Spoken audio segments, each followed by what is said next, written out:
আসসালামু আলাইকুম। বাংলাদেশ বেতার সিলেট সংবাদ পড়ছি আফিফা আফরিন মিথুন।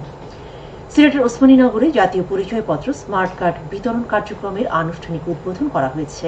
আজ সকালে তাজপুর সরকারি প্রাথমিক বিদ্যালয়ে এই কার্যক্রমের উদ্বোধন করা হয়। উপজেলা নির্বাহী কর্মকর্তা অনুপমা দাসের সভাপতিত্বে অনুষ্ঠানে প্রধান অতিথি হিসেবে উপস্থিত ছিলেন আঞ্চলিক নির্বাচন কর্মকর্তা মোহাম্মদ আব্দুল হালিম খান। 2007 সাল থেকে 2016 সাল পর্যন্ত নিবন্ধিত 8টি ইউনিয়নের নাগরিকদের স্মার্ট কার্ড বিতরণ করা হচ্ছে। আজ থেকে পুরনো লেমিনেটেড কার্ডের বদলে মেশিন রিডেবল স্মার্ট জাতীয় পরিচয়পত্র বিতরণ শুরু হয়েছে। কার্ড বিতরণের সময় কার্ডধারীদের 10 আঙ্গুলের ছাপ ও চোখের আইরিশ সহ বায়োমেট্রিক তথ্য সংগ্রহ করা হবে। তাজপুর ইউনিয়নে 3 থেকে 8 অক্টোবর, দয়ামের ইউনিয়নে 9 থেকে 17 অক্টোবর, ওসমানপুর ইউনিয়নে 18 থেকে 23 অক্টোবর, সাদিপুর ইউনিয়নে 24 থেকে 29 অক্টোবর, গোয়ালাবাজার ইউনিয়নে 30 অক্টোবর থেকে 3 নভেম্বর, উমরপুর ইউনিয়নে 4 থেকে 7 নভেম্বর, পশ্চিম পোলনপুর ইউনিয়নে 8 থেকে 10 নভেম্বর এবং বুরুঙ্গা ইউনিয়নে 11 থেকে 13 নভেম্বর স্মার্ট কার্ড বিতরণ করা হবে। যারা নির্ধারিত সময়ের মধ্যে স্মার্ট কার্ড সংগ্রহ করতে পারবেন না, তারা পরবর্তীতে উপজেলা নির্বাচন অফিস থেকে কার্ড সংগ্রহ করতে পারবেন বলে জানানো হয়েছে। বাঙালি হিন্দু ধর্মাবলম্বীদের সবচেয়ে বড় ধর্মীয় উৎসব শারদীয় দুর্গোৎসবের পূর্ণ লগ্ন শুভ মহালয়া ছিল গতকাল।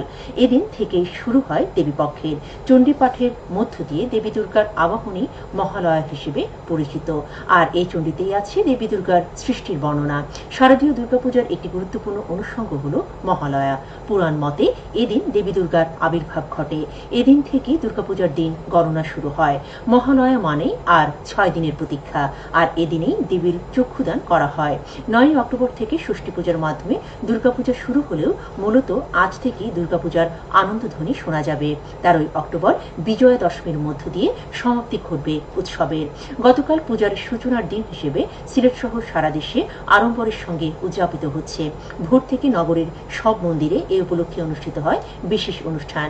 এদিকে আসন্ন শারদীয় দুর্গাপূজা উপলক্ষে বিশেষ আইন শৃঙ্খলা বিষয়ক সভা অনুষ্ঠিত হয়েছে হবিগঞ্জের মাধবপুর উপজেলায়।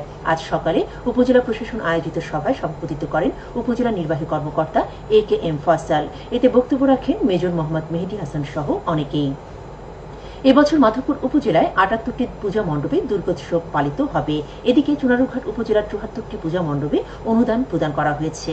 এ উপলক্ষে আজ সকালে উপজেলা হলরুমে উপজেলা নির্বাহী কর্মকর্তা আয়েশা খাতুনের সভাপতিত্বে এক সভা অনুষ্ঠিত হয়। পরে উপজেলার 74টি পূজা মণ্ডপের প্রতিটিতে উপজেলা পরিষদের পক্ষ হতে 20,000 টাকা করে অনুদান প্রদান করা হয়।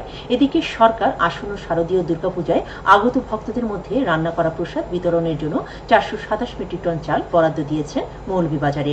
জেলা প্রশাসন জানায় প্রতিটি মণ্ডপে 500 কেজি করে বরাদ্দকৃত চালের মধ্যে বড়লেখা 67, জুড়ি 35, কুলাউড়া 94, রাজনগর 37, সদর 47, কোমলগঞ্জ 69 এবং শ্রীমঙ্গল উপজেলায় 78 মেট্রিক টন।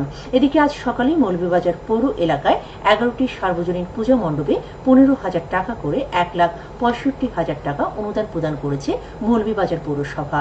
এবছর জেলায় সার্বজনীন 838 এবং পারিবারিক 140টি মণ্ডপে দুর্গাপূজা অনুষ্ঠিত হচ্ছে। সিলেটের গোলাপগঞ্জ পৌরসভার প্রধান সড়কে আজ যানজট দূরীকরণ, ফুটপাত দখলমুক্তকরণ ও অবৈধ স্থাপনা উচ্ছেদ করা হয়েছে।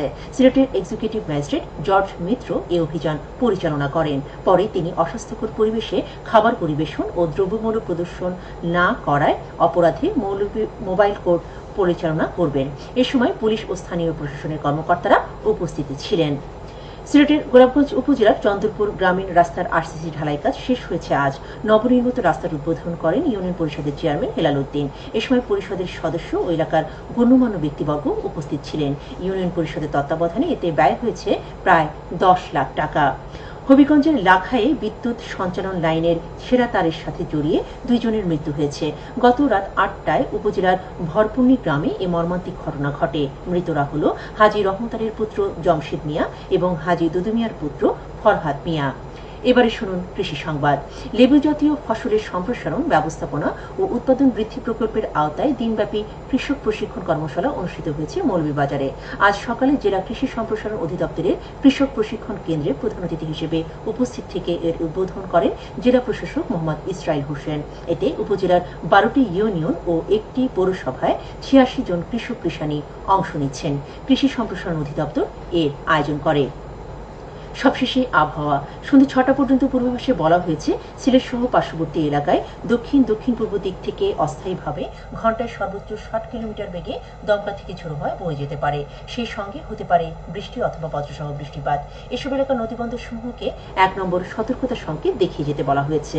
আজ সিলেটের সূর্যোদয় হয়েছে সকাল 5টা 45 মিনিটে এবং সূর্য অস্ত যাবে সন্ধে 5টা 37 মিনিটে। সংবাদ শেষ হলো। আমাদের পরবর্তী স্থানীয় সংবাদ প্রচারিত হবে সন্ধে 7টায়। আল্লাহ হাফেজ। বাংলাদেশ বেতার সিলেট। এখন শুনবে